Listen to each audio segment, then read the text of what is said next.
Hello friends, मैं अनीता भास्कर आप सभी लोगों का अपने यूट्यूब चैनल पर स्वागत करती हूं और पॉलिटिकल साइंस में 20 क्वेश्चन कंप्लीट करेंगे और आशा करती हूं वीडियो आपको पसंद आएगी और पसंद आए तो प्लीज लाइक शेयर कमेंट करिएगा। और अगर आप चैनल पे नए हैं तो सब्सक्राइब जरूर कर लें जिससे आपको नई वीडियो को नोटिफिकेशन मिले। और अगर आप चैनल पे नए हैं और अगर आपने चैनल को सब्सक्राइब किया है तो जरूर पहले की वीडियो भी देख लें। ठीक है, प्लेलिस्ट में जाएंगे आपको पहले की वीडियो मिल जाएगी अगर आप हिस्ट्री के से तैयारी कर रहे हैं या आप पॉलिटी से तैयारी कर रहे हैं। ठीक है, और तैयारी तेज करिए थोड़ा सा अच्छी तरीके से और बढ़िया से।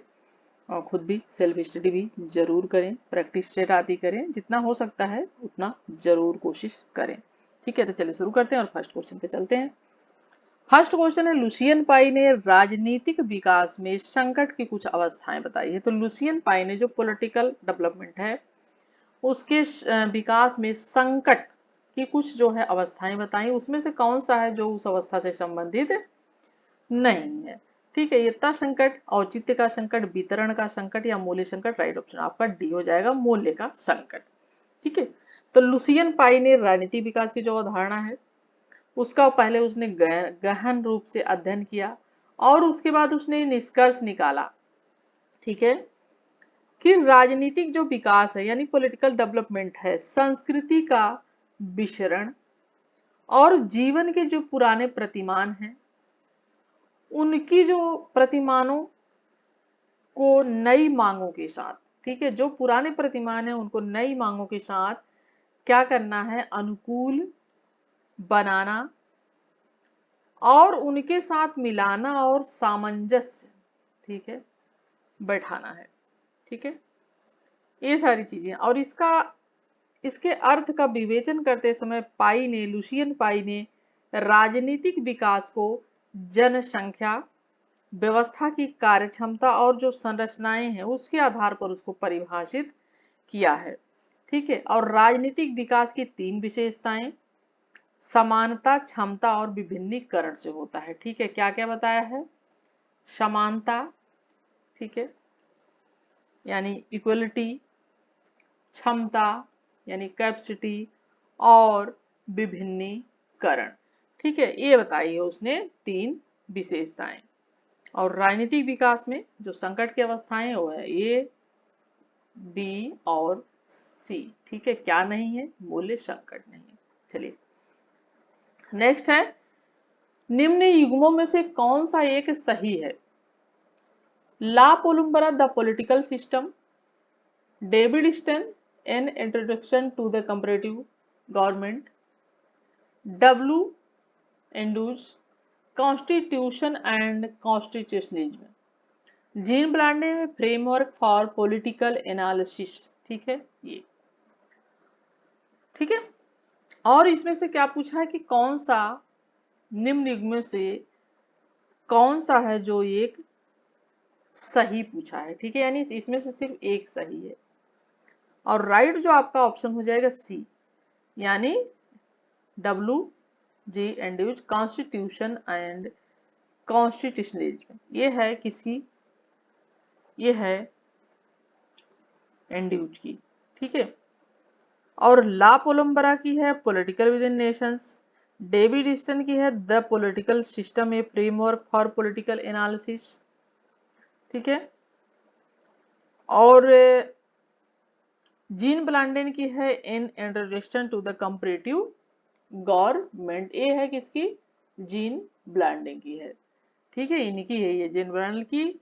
और ठीक है, तो राइट ऑप्शन आपका क्या हो जाएगा इसमें, ऑप्शन आपका हो जाएगा ऑप्शन सी जो कि सही है और बाकी का जो मिलान है वो सही नहीं है। ठीक है, ये फ्रेमवर्क फॉर पॉलिटिकल एनालिसिस, ठीक है, एक इसकी है, एक डेविड ईस्टन की है। ठीक है, ये डेविड ईस्टन की है। ठीक है, और डेविड ईस्टन जो यहाँ पे है इनकी ये है। और in introduction to the comparative government, ठीक है, एक इसकी है, ये है जीन ब्लांडल की। इनकी कौन सी है, ये जीन की, जीन ब्लांडल की। और डेविड ईस्टन की ये वाली है। ठीक है, और जो है ला पोलम्बरा की है पॉलिटिकल विद इन नेशंस। ठीक है, तो राइट ऑप्शन आपका हो जाएगा और जो है यहाँ पे सी। और पहले भी बहुत बुक्स मैंने करवा रखी है, बुक्स की कई वीडियो हैं जिसको आप अच्छी तरीके से देख के जरूर नोट कर लें, लिख लें, अपने रजिस्टर पे नोट कर लें, ठीक है। क्योंकि ऐसे आप करेंगे तो भूल जाएंगे, याद नहीं हो पाती हैं चीजें। क्योंकि याद छोटे बच्चे करते हैं, बड़े नहीं। बड़ों को क्या होता है, उन्हें समझना होता है चीजों को, ठीक है। चलिए, टैलकर्ट पार्सन्स के अनुसार एक व्यक्ति केवल 3 माध्यमों से ही राजनीतिक व्यवस्था में क्रियाशील होने के लिए स्वयं को तैयार करता है। निम्न में से कौन सा एक मत सही नहीं है? व्यक्तिनिष्ठ हितों के माध्यम से, प्रशिक्षण के माध्यम से, सहभागिता के माध्यम से, अपनी राजनीतिक अवस्थाओं के माध्यम से। और राइट ऑप्शन हो जाएगा ऑप्शन बी, ठीक है। टेलकॉट पार्सन्स के अनुसार एक व्यक्ति केवल 3 माध्यमों से राजनीतिक व्यवस्था में प्रक्रियाशील होने के लिए स्वयं को तैयार करता है।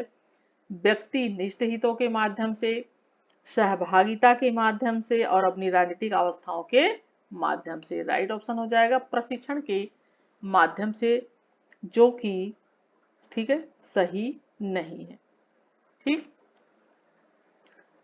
फोर्थ क्वेश्चन है, निम्न में से तुलनात्मक पद्धति के लिए पूर्व शर्तें हैं, ठीक है। ए है इकाई के चयन के में एक कारक के रूप में तुलनात्मक खाका। बी है खोज के केंद्र के रूप में तुलनीय अवधारणात्मक मसला। और सी है खोज के केंद्र की परिभाषा। और डी है सिद्धांत निर्माण, ठीक है। और राइट ऑप्शन हो जाएगा ऑप्शन सी, ए बी और सी, ठीक है। देखिए, जब हम किन्हीं दो या दो से अधिक, ठीक है, यानी दो या दो से अधिक, ठीक है, वस्तु है, कोई भी वस्तुओं या जो प्रक्रियाएं हैं उनको तर्क संगत आधार पर एक ही श्रेणी में रखते हैं, ठीक है, उनको एक ही श्रेणी में रखते हैं। और फिर उनके विभिन्न जो अंश हैं, उनकी समानताएं हैं और जो उनकी भिन्नताएं हैं, जो उनमें भिन्नता है, ठीक है, उनके आधार पर किसी निश्चित नियम के बारे में प्राकल्पना प्रस्तुत करते हैं, ठीक है। तब हमारी कार्यविधि को तुलनात्मक पद्धति की संज्ञा दी जाती है। क्या? तुलनात्मक पद्धति की संज्ञा दी जाती है, ठीक है। और तुलनात्मक पद्धति की शर्तें हैं ये, ठीक है। और राइट ऑप्शन हो जाएगा ऑप्शन ए बी और सी, यानी डी नहीं है, ये तीनों है, ठीक है। फिफ्थ क्वेश्चन है, निम्न में से कौन तुलनात्मक राजनीति के परंपरागत दृष्टिकोण की विशेषता है? ये ऑप्शन है तथ्यों मूल्यों को अलग करता है, ठीक है, ऐतिहासिक रूप से तथ्यों मूल्यों को परस्पर संबंधित रख करता है, तथ्यात्मक जो विश्लेषण है उनको क्या करता है, त्यागता है, जो एनालिसिस है तथ्यात्मक, ठीक है, प्रमाणिक विश्लेषण को त्यागता है, ठीक है। राइट ऑप्शन आपका हो जाएगा ऑप्शन बी, ठीक है, परंपरागत दृष्टिकोण की विशेषता है, तो यानी ऐतिहासिक रूप से, ठीक है, तथ्यों और जो मूल्य हैं उनमें परस्पर संबंध करता है। देखिए, तुलनात्मक राजनीति के परंपरागत जो उपागम है उनके अंतर्गत, ठीक है, राजनीतिक संस्थाओं, संगठनों, सरकारों की तुलनात्मक अध्ययन किया जाता है, ठीक है। जो राजनीतिक संगठन है, संस्थाएं और सरकार है, उनका क्या किया जाता है, उनकी तुलनात्मक अध्ययन किया जाता है, ठीक है। और इस अध्ययन के अंतर्गत तथ्यों और जो मूल्य हैं उनके मध्य क्या पाया जाता है, परस्पर संबंध पाया जाता है, आपस में संबंध पाया जाता है, रिलेशन पाया जाता है, ठीक है। और यद्यपि ऐसा होता है कि उसमें जो मूल्य हैं, जो आदर्श हैं, ठीक है, उनकी क्या पाई जाती है, अधिकता पाई जाती है, ठीक है। और तथ्यों की क्या होती है, जो तथ्य होते हैं उनकी न्यूनता पाई जाती है, ठीक है। यानी जो मूल्य होते हैं, जो आदर्श होते हैं, उनकी तो अधिकता पाई जाती है और जो तथ्य होते हैं उनकी क्या पाई जाती है, न्यूनता पाई जाती है, यानी कम पाई जाती है। तो उदाहरण के तौर पे जब प्लेटो ने अपने समय में, ठीक है, एथेंस और स्पार्टा की शिक्षा पद्धतियों का तुलनात्मक अध्ययन किया, ठीक है, एथेंस और स्पार्टा का जब प्लेटो ने तुलनात्मक अध्ययन करके, ठीक है, शिक्षा पद्धतियों का तुलनात्मक अध्ययन करके अपनी शिक्षा पद्धति प्रस्तुत किया तो वह अध्ययन मूल्यात्मकता से ओतप्रोत था, किंतु तथ्य रहित, ठीक है, नहीं था। ठीक है, तो राइट ऑप्शन आपका हो जाएगा ऑप्शन बी। 6 क्वेश्चन है, डेविड स्टन की राजनीतिक प्रणाली की दृढ़ता की अवधारणा मूल रूप से निम्न में से किस विषय से ली गई है? जैविक विज्ञान, भौतिक विज्ञान, संचार विज्ञान, सामाजिक विज्ञान। और राइट ऑप्शन हो जाएगा आपका ए, जैविक विज्ञान। ठीक है, देखिए डेविड स्टन ने अपनी पुस्तक political system in inquiry into the state of political science 1953, ठीक है, क्या पुस्तक का नाम है, लिख लीजिए जल्दी जल्दी। डेविड स्टन ने अपनी पुस्तक, कौन सी पुस्तक थी? Political system in inquiry into the state of political science, ठीक है, 1953 में अपनी प्रणाली, अपना जो है प्रणाली विश्लेषण प्रस्तुत किया है। और डेविड स्टन ने ऐसे सिद्धांत का निर्माण करना चाहा, ठीक है, जिसमें सारे सामाजिक विज्ञान क्या हो, उसमें समाहित हो जाएं, समा जाएं। और डेविड स्टन प्रणाली विश्लेषण की दृढ़ता की अवधारणा मूल रूप से जैविक विज्ञान से ली गई है। ठीक है, और जिस प्रकार मानव शरीर होता है, ठीक है, मानव शरीर की जो विशेषता है वही विशेषता प्रणाली विश्लेषण की है। जैसे क्या होता है, उदाहरण स्वरूप जैसे मानव के शरीर के समस्त अंग क्या होते हैं, हमारे अंग, समस्त अंग एक दूसरे से क्या होते हैं, संबंधित होते हैं, ठीक है, और एक दूसरे के सहारे ही तो काम करते हैं हमारे सारे अंग। वैसे ही समाज की जो सभी संस्थाएं हैं वो क्या होती हैं, एक दूसरे से संबंधित होती हैं। जैसे हमारे शरीर के अंग है, क्या है, एक साथ मिलकर ही तो काम करते हैं, ये सब मिल के काम करते हैं। ठीक है, हम आंखों से देखते हैं, कानों से सुनते हैं, हाथों से काम करते हैं। ठीक है, ऐसा तो है नहीं कि सिर्फ देख ही रहे, हम कुछ और नहीं कर रहे हैं। सबका क्या है आपस में, रिलेशन है, सबका क्या है आपस में, संबंध है। ठीक है, उसी प्रकार से समाज भी क्या होता है, उसके समस्त अंग होते हैं और वे एक दूसरे से संबद्ध होते हैं, संबंधित होते हैं। ठीक है, और जो सभी संस्थाएं होती हैं एक दूसरे से संबंधित होती हैं। ठीक है, और मानव शरीर जो है उसके अंग क्या होते हैं, एक दूसरे पर आश्रित भी होते हैं, एक दूसरे के सहारे होते हैं। ठीक है, वैसे ही प्रणाली विश्लेषण में विभिन्न संस्थाएं, चाहे कार्यपालिका, विधायिका और न्यायपालिका क्या होती हैं, एक दूसरे पर आश्रित होती हैं। और जिस प्रकार मानव शरीर के अंग एक दूसरे पर क्या करते हैं, क्रिया करते हैं, ठीक है, क्रिया करते हैं, वैसे ही राजनीतिक प्रणाली में भी परस्पर क्या होती है, उनमें आपस में क्रिया होती है। ठीक है, तो ऑप्शन ए राइट हो जाएगा।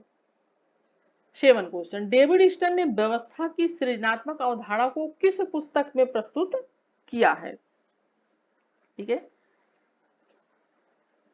Man and his government, the political system, social contract जो कि रूसो की है, पॉलिटिक्स, ठीक है, इसमें देखिए डेविड स्टन ने व्यवस्था की सृजनात्मक अवधारणा the political system, option B right हो जाएगा, ठीक है, प्रस्तुत की है। और डेविड स्टन को व्यवहारवाद, ठीक है, व्यवहारवाद और उत्तर व्यवहारवाद का क्या माना जाता है, जनक माना जाता है। ठीक है, उत्तर व्यवहारवाद का जनक माना जाता है। और ये फ्रेमवर्क फॉर पॉलिटिकल एनालिसिस 1965, ठीक है, children in the political system 1969, the analysis of political structure 1996, ये सब इनकी डेविड स्टन की रचनाएं हैं।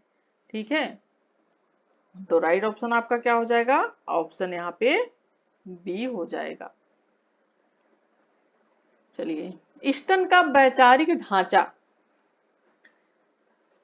कितने चरणों में विकसित हुआ है? 4, 2, 5, 3। राइट ऑप्शन डी हो जाएगा, 3 चरणों में। देखिए डेविड ईस्टन के अनुसार राजनीतिक व्यवस्था के अंतर्गत आगत निर्गत कहते हैं जिसे, ठीक है, आगत और निर्गत कार्यों का संबंध अधिकारी वर्ग, शासन तंत्र तथा राजनीतिक समुदाय से होता है। ठीक है, और ईस्टन का व्यवस्था सिद्धांत निवेश, मांगे,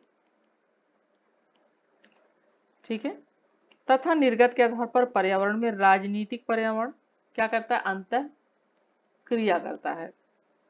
ठीक है, और यह 3 रूपों राजनीतिक व्यवस्था में निवेश, मांगों का रूपांतरण और राजनीतिक व्यवस्था के निर्गत में विकसित हुआ है। तो राइट ऑप्शन डी हो जाएगा। 9 क्वेश्चन है, निम्नलिखित में से किसने संरचनात्मक रूपरेखा दृष्टिकोण स्ट्रक्चरल फ्रेमवर्क अप्रोच दिया? मैक्स वेबर ने, ग्रेबल एमंड ने, विलियम मिचेल्स, टेलकॉट, पार्सन्स। ठीक है, राइट ऑप्शन हो जाएगा ग्रेब्रियल।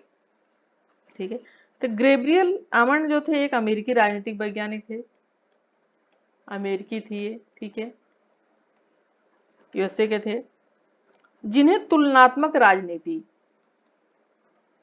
आपका चैप्टर के जो क्वेश्चन चल रहे हैं सब पिछली वीडियो से लेके अभी तक तुलनात्मक राजनीति, ठीक है, तो इसमें, ठीक है, तुलनात्मक राजनीति राजनीतिक विकास और राजनीतिक संस्कृति पर जो कार्य हैं उनके लिए जाना जाता है इन्हें, और उन्होंने नागरिक संस्कृति पर विशेष तौर से कार्य किया और आमंड ने राजनीति में संरचनात्मक दृष्टिकोण प्रस्तुत किया। ठीक है, तो राइट ऑप्शन आपका बी हो जाएगा। तुलनात्मक राजनीति में प्रयोगात्मक पद्धति का विकल्प क्या है? केस स्टडी मेथड जो होता है, तत्व मीमांसा विधि, सांख्यिकी विधि या अनुभवजन्य विधि। राइट ऑप्शन हो जाएगा ऑप्शन सी, सांख्यिकीय विधि। तुलनात्मक राजनीति विज्ञान का जनक किसको माना जाता है? अरस्तु को माना जाता है। ठीक है, और अरस्तु की महत्वपूर्ण क्या है पुस्तक? पॉलिटिक्स, राजनीति। और प्रयोगात्मक पद्धति का आशय वैज्ञानिक पद्धति से होता है। वैज्ञानिक पद्धति में किसी भी विषय पर जो निष्कर्ष निकाला जाता है वह तथ्य आधारित होता है। यानी विज्ञान किस पर आधारित होता है? हवा में तो नहीं होगा। विज्ञान किस पर आधारित होता है? एविडेंस होना चाहिए, सबूत होने चाहिए, तथ्य होने चाहिए। यानी हम अगर बात कुछ कर रहे हैं तो उसका हमारे पास आधार क्या है, एविडेंस क्या है, तथ्य क्या है उसके। हम किसी बात को अगर सच साबित करना चाहते हैं तो हम उसको कैसे साबित करेंगे? ठीक है, हमारे पास सबूत होने चाहिए। ऐसा नहीं कि हमने सपने में देखा या हमने यहाँ देखा वहां देखा ऐसा हो गया। तो हमारे पास किसी भी बात को सही साबित करने के लिए हमारे पास तथ्य होने चाहिए। ठीक है, अतः जो उपलब्ध विकल्प है उसमें तुलनात्मक राजनीति में प्रयोगात्मक पद्धति का सबसे अच्छा विकल्प जो होता है ये सांख्यिकीय होता है। ठीक है, तो सांख्यिकी विधि होती है। ठीक है, आंकड़े होते हैं, तथ्य होते हैं, ये सारी चीजें इसमें होती हैं जिसके आधार पर ही किसी चीज का निष्कर्ष किसी विषय पर निकाला जाता है। ठीक है, 11 डेविड ईस्टन ने राजनीति के अपने वैचारिक ढांचे में एक राजनीतिक व्यवस्था की विशेषताओं की पहचान की। निम्नलिखित में से कौन सा उन व्यवस्थाओं में से एक नहीं है? इकाइयां और सीमाएं, एक प्रणाली के भीतर भेदभाव, इनपुट और आउटपुट, प्रणाली के भीतर अंतर संबंध। ठीक है, राइट ऑप्शन आपका डी हो जाएगा। ठीक है, डेविड ईस्टन कहाँ के थे? कनाडा के। ठीक है, मूल अमेरिकी राजनीतिक विज्ञानी थे ये, कनाडाई मूल के थे, अमेरिकी राजनीति विज्ञानी थे David Easton.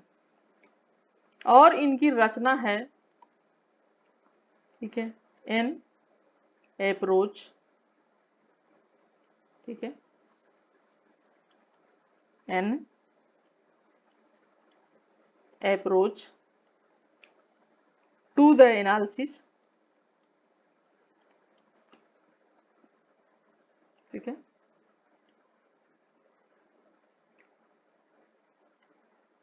Analysis of political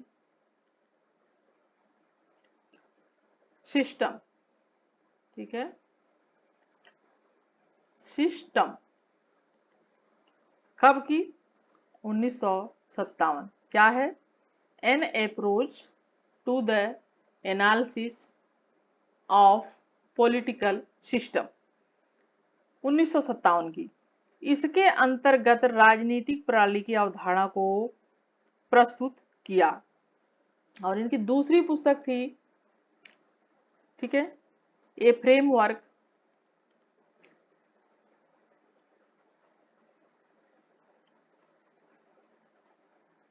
ठीक है, ए फ्रेमवर्क फॉर, लिखना चाहे तो लिख भी लें और लिखना जरूरी है, पॉलिटिकल, ठीक है, एनालिसिस, एनालिसिस, ठीक है। तो दूसरी कौन सी? ये है 1965। एक तो इनकी रचना हो गई, लिख लीजिए, डेविड ईस्टन की, और कनाडा के हैं ये, अमेरिकी विज्ञानी डेविड ईस्टन। और 1917 से लेके 2014 तक ये रहे, ठीक है, यानी बहुत समय नहीं हुआ उन्हें गए। और इनकी महत्वपूर्ण रचना है जो कि an approach to the analysis of political system, 1957। और दूसरी रचना जो है इनकी, a framework for political analysis, 1965 के अंतर्गत उन्होंने राजनीतिक प्रणाली की रूपरेखा यानी मॉडल कह सकते हैं को इन्होंने प्रस्तुत किया। और ईस्टन ने इस मॉडल को प्रणाली विश्लेषण, ठीक है, यानी आगत निर्गत मॉडल के नाम से इसे जाना जाता है। किस मॉडल के नाम से जाना जाता है? आगत निर्गत मॉडल, ठीक है, महत्वपूर्ण पॉइंट है ये सब। और इसके अंतर्गत, आगत के अंतर्गत मांग और समर्थन को, और निर्गत के अंदर निर्णय और नीतियों को रखा है, ठीक है। आगत के अंतर्गत किसको रखा है उन्होंने? मांग, ठीक है, आगत के अंतर्गत किसको रखा? मांग और समर्थन, ठीक है। और निर्गत के अंतर्गत क्या है? निर्गत के अंतर्गत है, ठीक है, निर्णय और जो नीतियां हैं उनको रखा गया है, ठीक है। तो ईस्टन का मानना है कि राजनीतिक प्रक्रिया एक बंद दायरे में कार्य नहीं करती है, ठीक है। उनका क्या कहना है कि जो राजनीतिक प्रक्रिया है वो एक बंद दायरे में काम नहीं करती है, और एक यानी सीमा में नहीं रहकर काम करती है, बल्कि यह सामाजिक प्रक्रियाएं हैं उनसे जुड़ी रहती है। और इन्होंने राजनीतिक प्रणाली को एक खुली प्रणाली बताया है। क्या बताया इन्होंने? एक राजनीतिक प्रणाली को एक खुली हुई प्रणाली बताया है, सिस्टम बताया है, खुला हुआ ओपन सिस्टम कह सकते हैं आप, ओपन सिस्टम बताया है इन्होंने, ठीक है। और राजनीतिक प्रणाली की अपनी कुछ विशेषताएं भी होती हैं, ठीक है। तो राइट ऑप्शन, ऑप्शन यहाँ पे क्या हो जाएगा? ऑप्शन डी हो जाएगा, प्रणाली के भीतर अंतर संबंध, ठीक है। 12 क्वेश्चन है, निम्नांकित में से कौन संस्थावादी दृष्टिकोण के अग्रणी थे? James Bryce, A B Dicey, R C Macridis, Carl J Friedrich, तो कौन थे? और राइट ऑप्शन हो जाएगा ऑप्शन बी, ठीक है, फर्स्ट, सेकंड और फोर्थ, ठीक है। तो संस्थावादी दृष्टिकोण राजनीति को कानून, दर्शन, शास्त्र और इतिहास को उपाश्रित नहीं मानता है, बल्कि इसे स्वतंत्र अस्तित्व प्रदान करता है, ठीक है। और इस उपागम के अंतर्गत राज्य की विभिन्न संस्थाएं, संगठन और भूमिका का अध्ययन किया जाता है, ठीक है। लेकिन इस उपागम की कमी क्या है? इसकी कमी यह है कि इसमें राजनीतिक जो व्यवहार होता है, पॉलिटिकल बिहेवियर जो होता है, ठीक है, राजनीतिक व्यवहार यानी पॉलिटिकल बिहेवियर की क्या की जाती है? उसकी उपेक्षा की जाती है, ठीक है। जैसे मान लीजिए मतदान की बात करते हैं,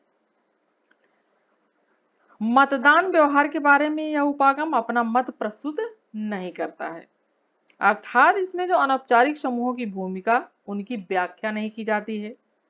लेकिन फिर भी यह देश की शासन प्रणाली के संगठन अनुभव द्वारा दूसरे देशों की शासन व्यवस्थाओं को संगठनात्मक रूप से समझने में क्या करता है, मदद करता है। ठीक है, और जेम्स ब्राइस, एबी डायसी, काल्वे इस दृष्टिकोण के समर्थक हैं। चलिए 13 क्वेश्चन है, नव संस्थावाद के बारे में निम्नांकित कथनों पर विचार कीजिए। पहला पॉइंट है मान परक। ठीक है, मान परक संस्थावाद जेम्स मार्च और जोहान पी ओल्सन के साथ जुड़ा हुआ है।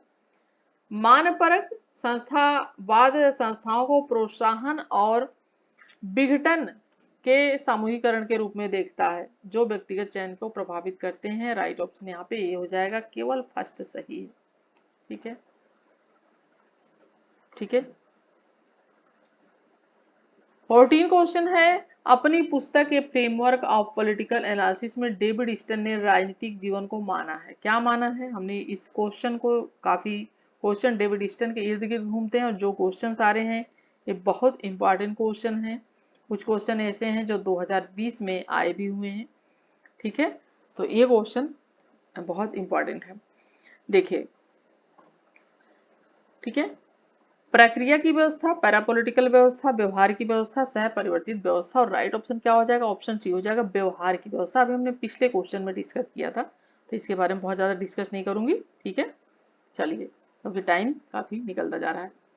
चलिए 15 क्वेश्चन है, डेविड ईस्टन समूह और संगठनों की आंतरिक राजनीति की व्यवस्थाओं को संदर्भित करता है उप व्यवस्थाओं के रूप में, पैरापॉलिटिकल संस्थाओं के रूप में, राजनीति समुदाय के रूप में, द्वारपाल के रूप में। और 15 क्वेश्चन का जो राइट ऑप्शन हो जाएगा, ऑप्शन बी हो जाएगा, पैरा पॉलिटिकल व्यवस्थाओं के रूप में। ठीक है, ईस्टन के अनुसार राजनीतिक व्यवस्था सामान्य व्यवस्था की सीमाओं को के पार क्या है, पर्यावरण से तथा परस्पर अंतःक्रिया करने वाली संरचनाओं और प्रक्रियाओं तथा संस्थाओं का क्या है, एक सेट है। ठीक है, और राजनीतिक व्यवहार किसी न किसी रूप में सर्वत्र जो है पाया जाता है। ठीक है, चलिए नेक्स्ट है, एक राजनीतिक व्यवस्था में मांगों के अधिकार का कारण है। मांगों की संख्या बहुत बढ़ जाती है, मांगों की संख्या कम होते हुए उनका दबाव बढ़ जाता है। सही विकल्प आपका क्या हो जाएगा? राइट ऑप्शन आपका क्या हो जाएगा? ऑप्शन सी हो जाएगा। ठीक है, यानी फर्स्ट और सेकंड दोनों सही है। ठीक है, देखिए राजनीतिक प्रणाली में बहुत सारी मांगे भेजी जाती हैं, पर उनमें से कुछ रास्ते में ही खो जाती हैं एक तरीके से, और निर्गत में परिणत नहीं हो पाती हैं। हमने अभी आगत निर्गत मॉडल पढ़ा था पिछले क्वेश्चन में। ठीक है, यानी आगत और निर्गत, इसे जरूर नोट कर लें क्या है इसका मतलब। ठीक है, यदि मांगे बहुत बढ़ जाएंगी तो खिंचाव पैदा होगा। क्या होगा? खिंचाव पैदा होगा, और राजनीतिक प्रणाली क्या होगी? बोझ से एक तरीके से दब जाएगी। और राजनीतिक प्रणाली में कई तरह के नियात्मक तंत्र काम करते हैं जो कि मांगों को क्या करते हैं? नियंत्रित करते हैं, और अतिभार जो है उसकी रोकथाम भी करते हैं। और राजनीतिक व्यवस्था से मांगों के अतिभार का कारण मांगों की संख्या की अधिकता व उनके दबाव के कारण होता है, यानी अतिभार यानी ओवरलोडिंग की। ठीक है, चलिए नेक्स्ट है, आलमंड पावेल की राजनीतिक प्रक्रिया विश्लेषण के रूपांतरण कार्यों में निम्नलिखित में से कौन से हैं? हित स्पष्टीकरण, हित समूहीकरण, राजनीतिक संचार, नियम निर्माण। और 17 क्वेश्चन का जो राइट ऑप्शन हो जाएगा, ऑप्शन डी होगा, सभी इसमें सही होंगे। ठीक है, चलिए नेक्स्ट है, निम्नलिखित में से किसने चार्ल्स मेरियम को राजनीति के लिए मनोविज्ञान के महत्व को समझने वाले राजनीतिक वैज्ञानिकों में प्रथम माना है? Lowell, Graham Wallas, Catlin, Harold Lasswell. और राइट ऑप्शन क्या हो जाएगा आपका? डी हो जाएगा, हेराल्ड लासवेल। ठीक है, तो हेराल्ड लासवेल जो कि 1902 से 2000, ठीक है, 1902 से 1978, सॉरी 1978। ठीक है, 1978 चार्ल्स मेरियम, ठीक है, हेराल्ड लासवेल थे। और उसके बाद चार्ल्स मेरियम 1874 से 1953 को राजनीति के लिए मनोविज्ञान के महत्व को समझने वाला प्रथम राजनीतिक वैज्ञानिक माना जाता है। ठीक है, चार्ल्स मरियम इनसे पहले के भी थे 1874 से 1853 तक। और लासवेल चार्ल्स मरियम का जो है विशेष शिष्य था और जो पुरातन राजनीतिक जो है सिद्धांत थे उसके समक्ष एक गंभीर चुनौती प्रस्तुत करता है। और लासवेल की कृतियां हैं world political and personal insecurity 1965, who gets what when how, और मैंने शायद ये करवाया भी है किसी उसमें 1936, ये सारी कई, पावर एंड पर्सनालिटी 1948, ठीक है, वर्ल्ड रिवोल्यूशनरी प्रोपेगेंडा 1939, ये कई कृतियां हैं, किसकी हैं ये है हेराल्ड लासवेल की, ठीक है। नेक्स्ट है 19 क्वेश्चन, निम्नांकित कथनों पर विचार कीजिए। आधुनिक सिद्धांतवादी परानुभाविक सिद्धांतवादी के रूप में राजनीतिक वैज्ञानिकों को दो श्रेणियों में रॉबर्ट डहल द्वारा वर्णित किया गया है। सेकंड है अनुभाविक सिद्धांतवादी को विचार है कि राजनीतिक अध्ययन को न तो शुद्ध विज्ञान के रूप में दिया सकता, नहीं दिया जाना चाहिए, ठीक है। और राइट ऑप्शन जो हो जाएगा ऑप्शन ई हो जाएगा, केवल फर्स्ट सही है, ठीक है, ठीक है। चलिए 20 और लास्ट क्वेश्चन, निम्न विद्वानों में से कौन अभिजात वर्ग सिद्धांतकारों से संबंधित नहीं है? Gaetano Mosca, Wright Mills, Robert Michels, Charles Beitz. Right option हो जाएगा ऑप्शन डी, ठीक है, चार्ल्स बिट। चार्ल्स बिट अभिजात वर्ग सिद्धांतकारों से संबंधित नहीं, जबकि अन्य सिद्धांतकार हैं वो अभिजात वर्ग से संबंधित हैं, ठीक है। और अभिजात वर्ग के जो सिद्धांतकार हैं उनका मानना है कि प्रत्येक समाज में दो वर्ग पाए जाते हैं। ये क्या कहते हैं, जो प्रत्येक समाज है उनमें दो वर्ग पाए जाते हैं, ठीक है। पहला जो है अल्पसंख्यक, ठीक है, या शासक वर्ग होता है। अल्पसंख्यक या शासक वर्ग इसे कहते हैं। अल्पसंख्यक मतलब जिनकी संख्या कम हो, लेकिन वो क्या होता है, शासक वर्ग होता है, ठीक है, क्योंकि अल्पसंख्यकों का ही शासन होता है। और दूसरा जो है वो क्या होता है, वो बहुसंख्यक होता है, जिसकी संख्या अधिक होती है, वो कौन होता है, वो शासित वर्ग होता है, ठीक है। ये कहता है कौन, चार्ल्स बिट, ठीक है। और अल्पसंख्यक वर्ग ही समस्त शक्तियों का स्रोत है। तो समस्त शक्तियों का स्रोत कौन होता है, शक्तियां किसके पास होती हैं, जो शासक वर्ग होता है और जो अल्पसंख्यक होता है, ठीक है, जिनकी संख्या कम होती है। तो राइट ऑप्शन हो जाएगा ऑप्शन डी, ठीक है।